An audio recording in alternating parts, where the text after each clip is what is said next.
Have you ever stopped to wonder where this is all headed? This job, this so-called career, this relentless grind.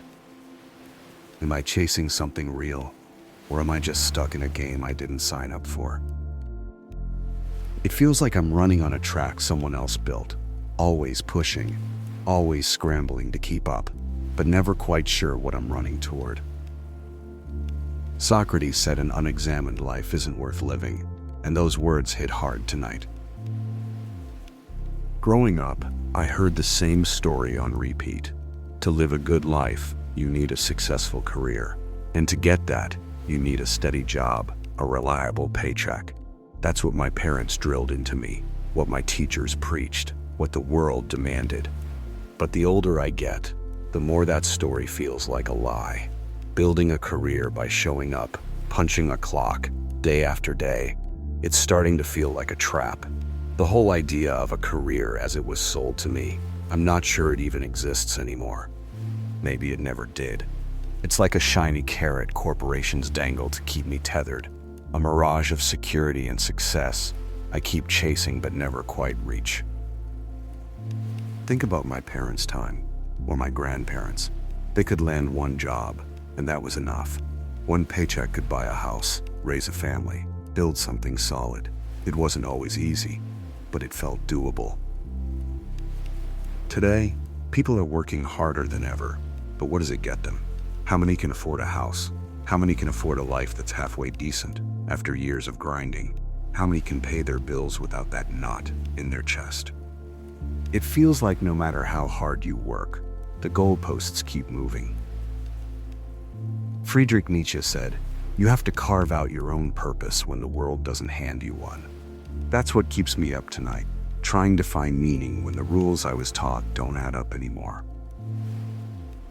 In 1970, the average person made about $6,200 a year. Today, it's around $62,000. Sounds like a big jump, right? Almost 10 times more. But back then, a house cost about $26,000. Now, it's over $500,000, nearly 20 times more. So, to live like people did back then, to afford a home and that same standard of living, you need to earn more than double what you're making now. In real terms, you're earning half what they did. And that's before you factor in taxes, medical bills, groceries, utilities, all of which have skyrocketed. Everything's out of whack, and it makes you wonder if this game was ever set up for you to win. Lao Tzu said, "The path to peace is living simply, in harmony with what matters." That's what most people want, a simple, balanced life. But in this world, even a simple life feels like it costs everything.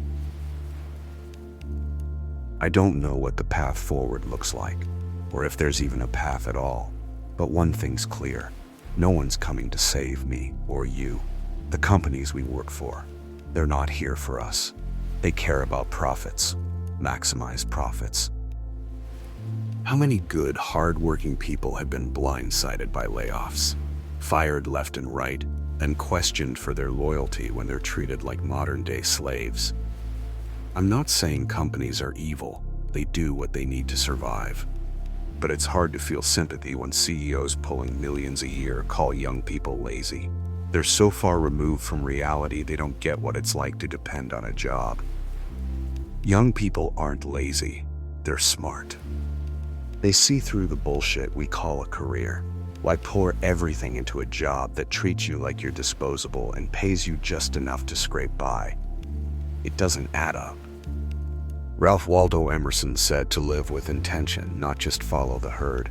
When the system feels rigged, isn't it time to step back and rethink what we're chasing? This whole career chase feels like a rat race.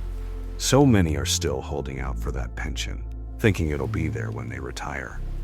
But the government keeps raising the retirement age, like they're betting you won't make it to cash out. And even if you do, is that the goal?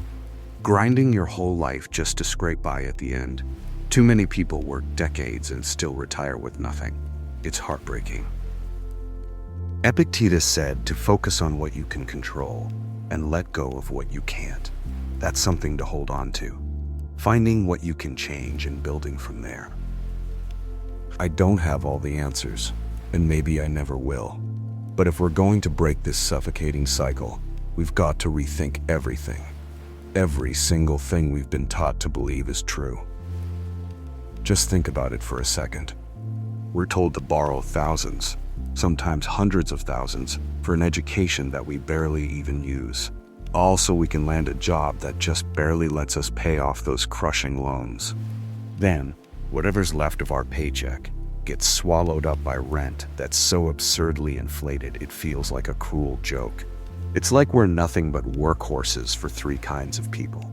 The ones who sell us that overpriced education, the ones who let us slave away to make them rich, and the ones who own the places we call home. That's not a dream worth chasing. It's a prison, one that feels nearly impossible to escape.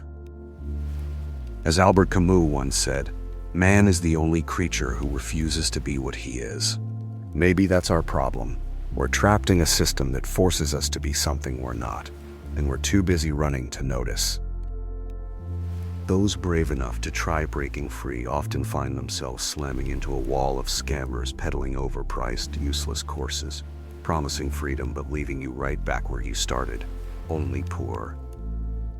It's like every path you try to take has a brick wall you can't break through, no matter how hard you push.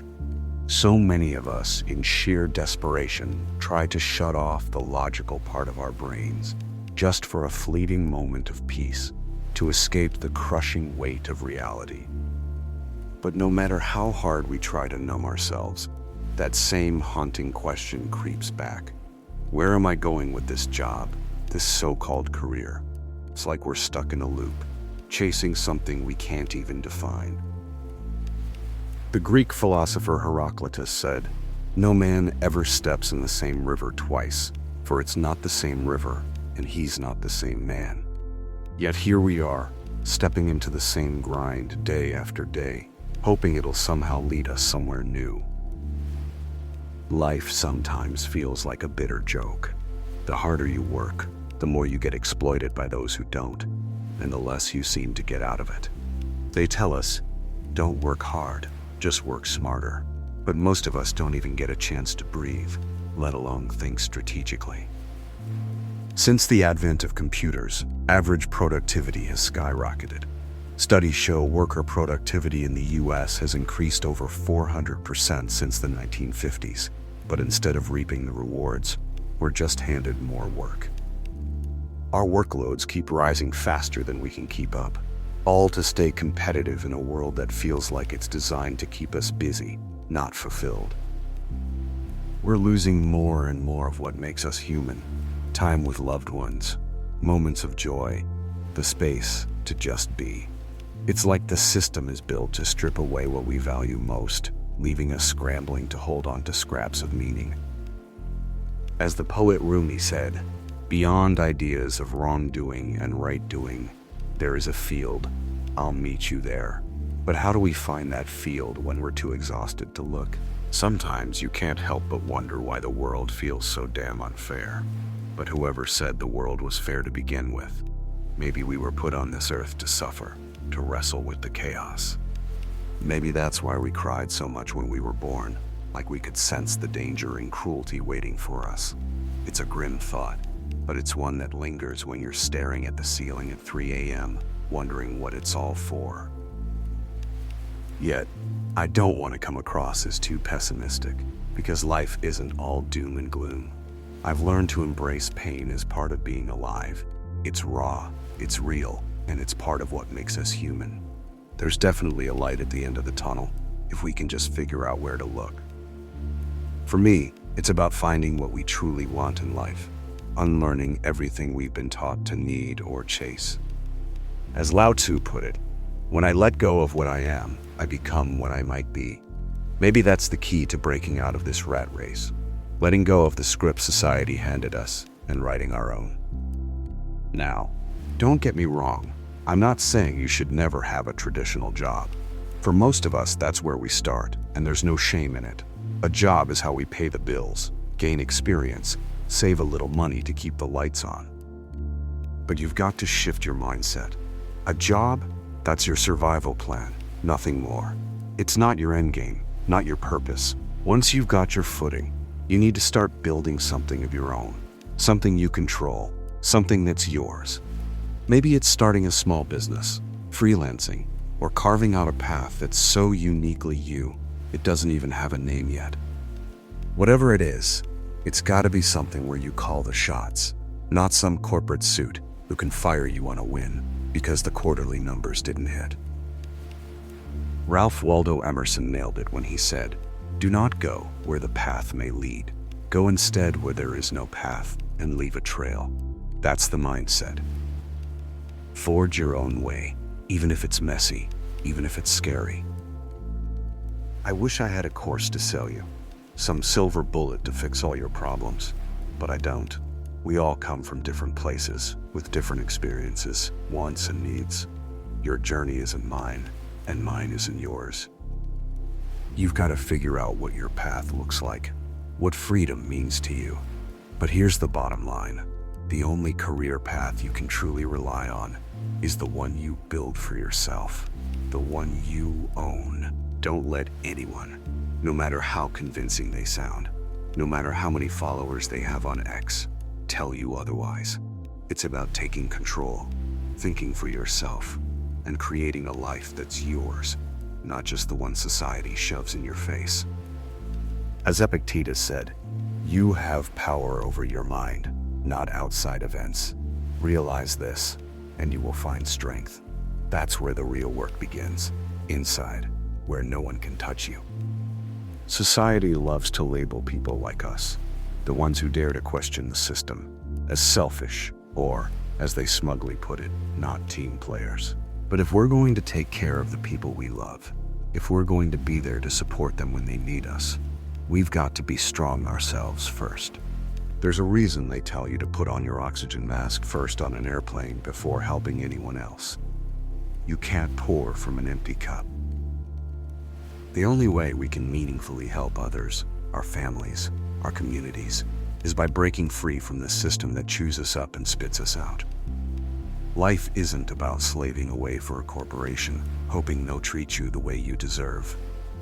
It's about working with a plan, a purpose, so you can actually live, so you can experience this wild, messy, beautiful journey we call life. As the philosopher Soren Kierkegaard said, life is not a problem to be solved, but a reality to be experienced. So let's stop trying to solve the system's problems and start building a reality we can actually live in.